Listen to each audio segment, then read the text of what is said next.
तो अब आपने सीएसओ तक की ये जानकारी यहाँ भर दी होगी।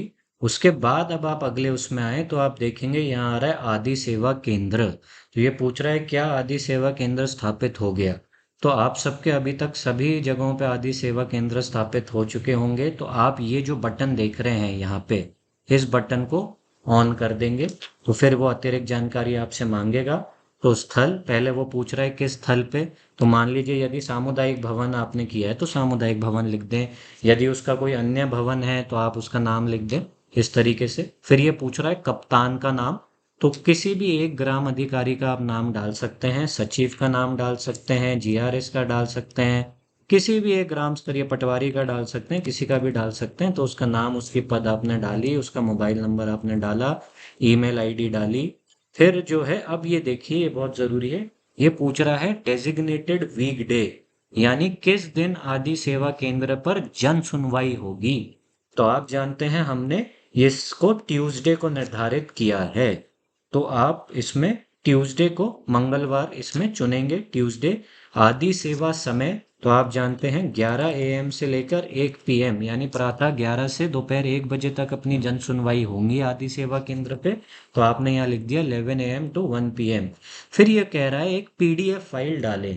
तो पीडीएफ फाइल समझिएगा, पीडीएफ कह रहा है ना कि जेपीजी या कुछ और। तो पीडीएफ फाइल कुछ नहीं, आप सिंपली एक जो है वर्ड फाइल में अपने आदि सेवा केंद्रों की 2-3 फोटो आप डाल सकते हैं और उसकी पीडीएफ सेव करके यहाँ अपलोड कर दें। तो जैसे मैंने एक पीडीएफ यहाँ बना के रखी हुई है आदि सेवा केंद्र की 2 फोटो डाल के, तो वो इस तरीके से जो है पीडीएफ बना के यहाँ अपलोड हो जाएगी। तो ये जैसे एक पीडीएफ फाइल थी, मैंने 2 फोटो डाली और उसको पीडीएफ सेव कर लिया। तो पीडीएफ फाइल आपको यहाँ अपलोड कर देनी है आदि सेवा केंद्र की फोटोज के साथ। क्लियर है, ये ध्यान रखिएगा आप पीडीएफ फॉर्मेट की फाइल ही अपलोड करें। फिर उसके बाद अब ये पूछ रहा है ट्राइबल विलेज विजन 2030 एक्सरसाइज, ये जो आप देख रहे हैं।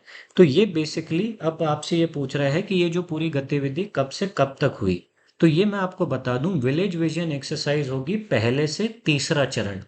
तो यानी अगर आपने पहला चरण 15 सितंबर को करवाया था और जो तीसरा चरण है ना, आप सबको पता है पहला चरण था मानचित्रगण करना, दूसरा चरण था ट्रांजेक्ट वॉक और तीसरा था विजन प्लान बनाना। तो जो तीसरा चरण आपने जिस दिन करवाया वो आपकी टू डेट में आएगा। तो मान लीजिए अगर अपन कह दें कि तीसरा चरण 26 तारीख को करवाया तो 26 तारीख की जानकारी डल जाएगी। फिर उसके बाद जो है ये 26-25 जब जब भी तीसरा चरण करवाया, फिर उसके बाद इसमें कितने लोगों ने पार्टिसिपेट किया तो वो आप डाल देंगे। मान लीजिए 80 लोग ने, 100 लोग ने। अब ये देखिए, अब ये पूछ रहा है वर्क बुक अपलोडेड। तो वर्क बुक आप जब इसको बटन को ऑन करेंगे तो ये पीडीएफ फाइल डालने की कहेगा। अब ये वर्क बुक क्या है? वर्क बुक आपका जो, आपको पता होगा आपका जो ट्रेनिंग मटेरियल था उसमें अनुलग्नक 1A और 1B जो था, यानी जो गांव की सामान्य जानकारी थी, वो जो अनुलग्नक 1A और 1B था वो मिला के वर्कबुक बनाते हैं। तो अभी हाल ही में आपको हमने एक स्पाइरल नोटबुक जो आपको आदि सेवा केंद्र पे प्रिंट करा के रखनी होगी उसका एक प्रारूप दिया था। तो आप देखेंगे तो उस प्रारूप का ये जो कवर पेज है ये रहेगा, प्लस ये जो गांव की पहचान से लेकर आपके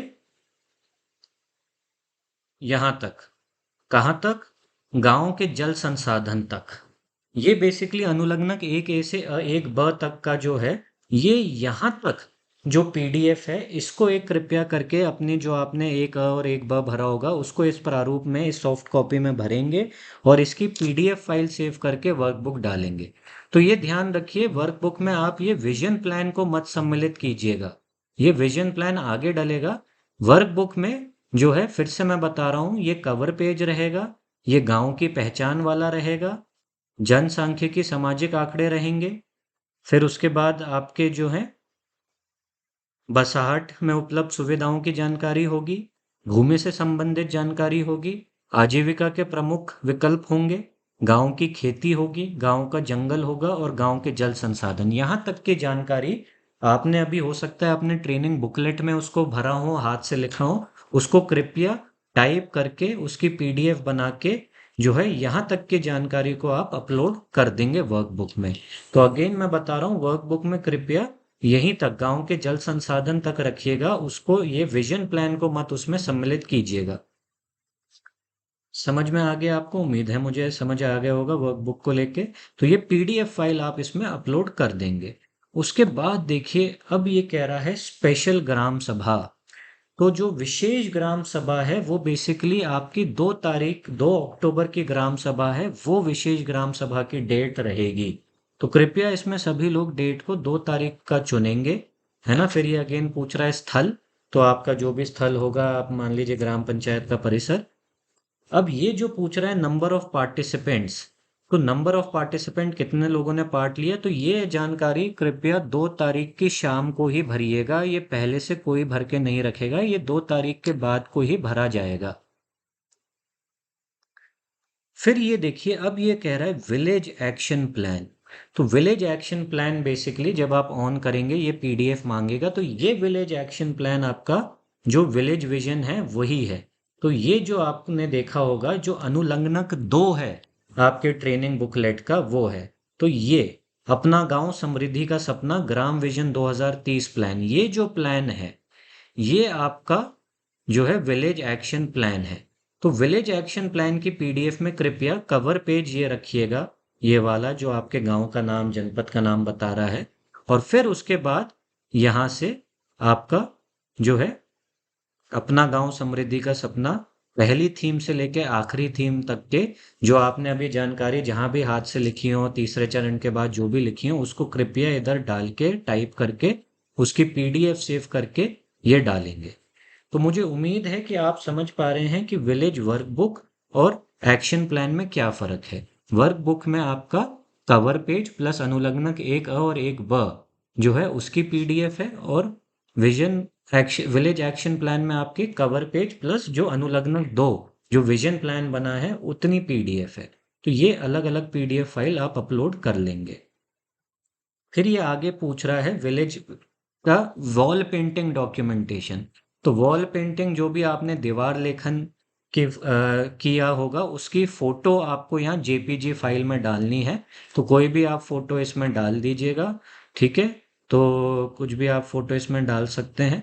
तो जैसे मान लीजिए अब आपने इसमें कोई भी जेपीजी फाइल की दीवार लेखन की फोटो डाल दी, तो ये आप इसको अपलोड कर देंगे इसमें।